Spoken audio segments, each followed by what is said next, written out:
আমি ভাজো ট্যাংরা মাছ তরকারি করবো। এই যে ট্যাংরা মাছ, এই দেখেন কালো জিরে আর কাঁচামরিচ দিচ্ছি। কাঁচামরিচটা কিছু সময় লাল হওয়ার পরে আমি ডাঁটা, পটল, আলু চিকন চিকন করে সুন্দর করে কেটে নিচ্ছি। এটাকে আমি স্পেশাল তরকারি কাটতে পারি। ভিডিও বানাবো রে, কাছে মরে যাই আমি।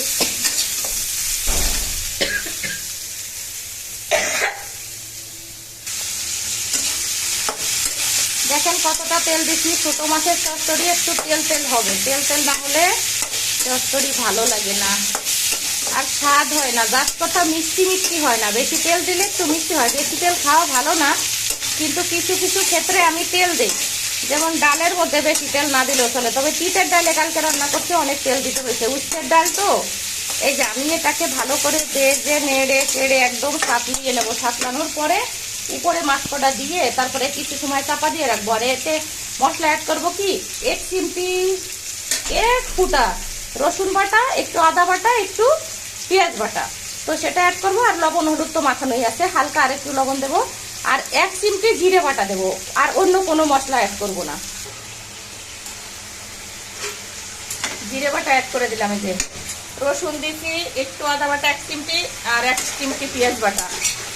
এখন আমি কাঁচা পেঁয়াজ কিছু তেলের পর দিয়ে নেই। চচ্চড়ি রান্না তো একটু শুকনা শুকনা মানে রস রস রেখে করবো। ফুল স্পিডে জাল দিচ্ছি আমি।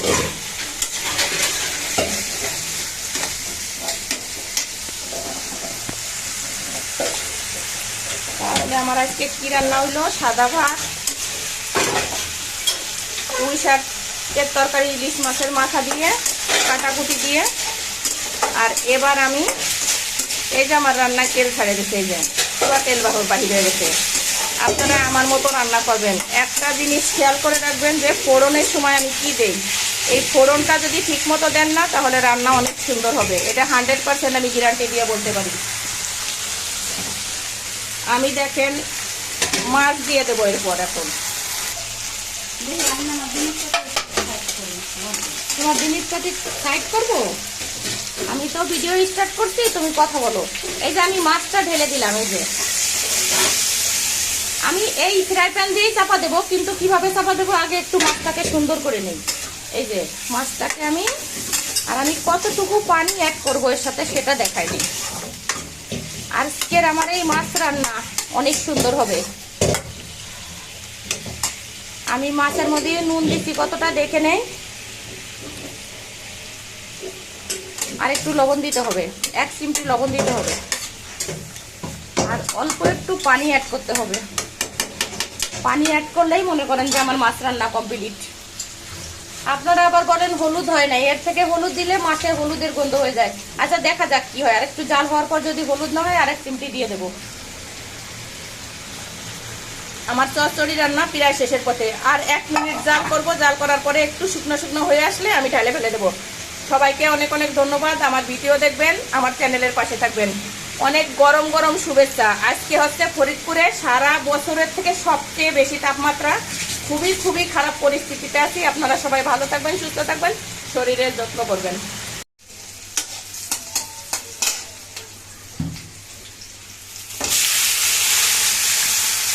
স্টার্ট ফর কুকিং বন্ধুরা। আজকের গরমের তাপমাত্রা অসম্ভব, এত হিট যে কল্পনার অতীত। আমি কিভাবে রান্না করি এটা আপনাকে কি করে দেখাই আপনাদেরকে, সেটাই ভেবে ভুল পাই না। একে তো গরম, তারপরে যদি আপনাদের সাথে এত বগর বগর করতে হয় তাহলে তো মুশকিলের কথা। আমি কিভাবে পুঁই শাক রান্না করব সেটা দেখাচ্ছি।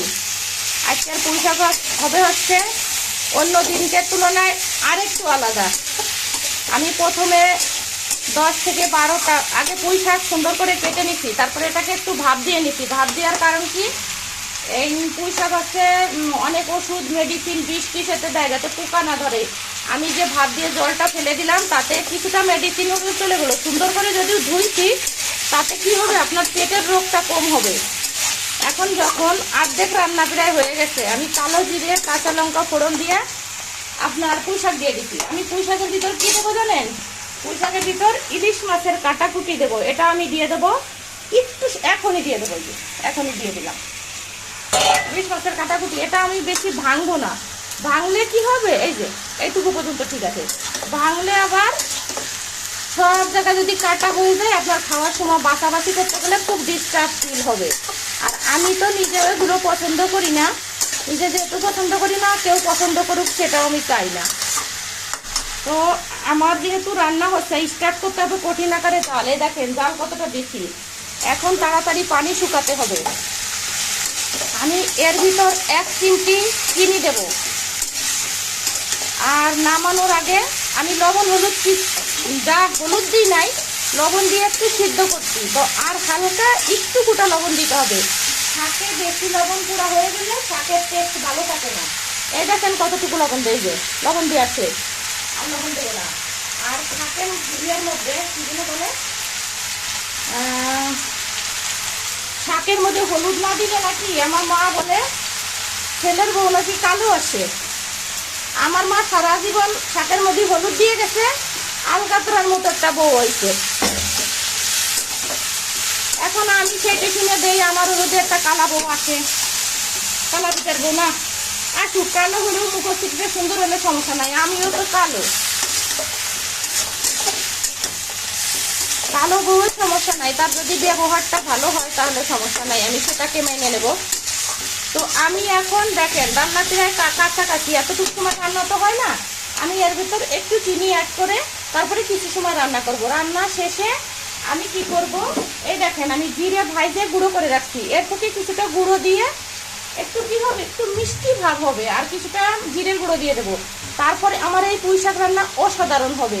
আমি শেষটা আপনাদের দেখাচ্ছি। আমার শাক রান্না দেখেন কমপ্লিট, কতটুকু সমান মধ্যে রান্না করলাম। এই দেখেন আমি গুঁড়ো দিচ্ছি কীভাবে, একটু একটু করে ছিটাবো যাতে সব শাকে লেগে যায়। এটা হচ্ছে জিরের টালছি কড়াইছি, তারপরে এখন অল্প একটু দিলাম, বেশি দিলাম না। বলবেন শাকের মধ্যে আবার মশলা, যখন আমি ইলিশ মাছের কাটাকুটি দিয়েছি তো এটা তো পেঁয়াজ ছাড়া রান্না করতেছি নিরামিষ, সেই জন্য অল্প একটু জিরে বাটা। দেখেন আমার রান্নায় কিরম তেল হয়ে গেছে, টুকটুক করতেছে তেলে। আর আমি একটু শাক গালে দিয়ে দেখছি, এত সুন্দর হয়েছে খেতে। আজকে শাক দিয়ে ভাত খাওয়া হয়ে গেল সব। তো আপনারা আমার মতো করে রান্না করবেন, আমার চ্যানেলটাকে একটু ফলো করবেন, আর আমার পেজটাকে ফলো করবেন, আমার ইউটিউব চ্যানেলটাকে সাবস্ক্রাইব করে দেবেন। সবাইকে অনেক অনেক ধন্যবাদ। আপাতত শাক রান্না শেষ। আমি এবার দেখাবো হচ্ছে ছোট মাছ। এই দেখেন মাছ কোনটা, এই যে বাইজো ট্যাংরা দিয়ে, আর এই যে ডাঁটা আলু পটল চিকন চিকন করে কাটছি, এই দেখেন কত সুন্দর করে কাটছি আমি। তো এইটা আমি রান্না করা দেখাবো। আপাতত শাক রান্না শেষ হয়ে গেছে, এই যে আমি চুলা এবার অফ করে দিলাম। এই যে আমার মতো করে এরকম শাক রান্না করেন। দেখেছেন আমি ইলিশ মাছের কাটাকুটি কিন্তু ভাঙে দেয় নেই, এই যে আস্ত আছে সব। এই দেখেন একটা লেজ আছে, এই যে আস্ত। ভাঙলে কি হয়, আপনার খাওয়ার সময় খুব প্রবলেম, কাটা বেঁধে যেতে পারে গালে। তো সবাই ভালো থাকবেন, সুস্থ থাকবেন, আমার চ্যানেলের পাশে থাকবেন।